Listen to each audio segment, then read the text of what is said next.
Pourquoi Jésus et pas Mahomet, Bouddha ou Krishna? Eh ben, j'ai 2 réponses. La première, je l'ai trouvée, grâce à Jean-Jacques Rousseau, figurez-vous.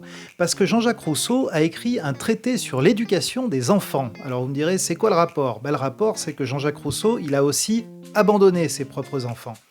Quelle confiance vous faites à quelqu'un qui fait un traité sur l'éducation des enfants alors qu'il a abandonné les siens?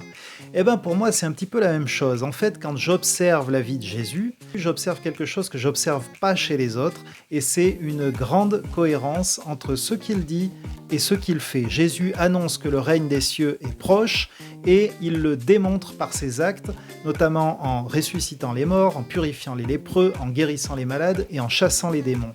Il restaure les gens dans tout ce qu'ils sont, en fait, dans toutes les dimensions de leur être. Et ce qui est magnifique, c'est que non seulement c'était vrai quand il était sur Terre, mais c'est encore vrai aujourd'hui, 2000 ans après qu'il ait marché sur cette Terre. Pourquoi? Parce que c'est un Dieu vivant. Et ça, c'est la deuxième raison. Ça m'a été donné par un prédicateur que j'ai écouté il n'y a pas très longtemps, et qui disait, voilà, la vie, c'est un chemin. Vous êtes sur un chemin, voilà, et vous connaissez pas le fonctionnement de cette randonnée. Vous savez pas exactement où elle va. Vous n'avez pas tout à fait la carte.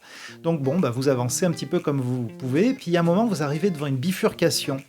Il y a 2 chemins possibles. Et évidemment, vous savez pas exactement lequel il vaut mieux prendre. Mais sur le bord de ce chemin, au niveau de cette bifurcation, vous avez 2 hommes qui se trouvent là. Le premier, il est debout. Et il semble vous attendre les bras ouverts. En fait, c'est l'organisateur de cette randonnée. Et le deuxième, il est allongé parce qu'en fait, il est mort. Vers qui vous vous tourneriez pour demander votre route?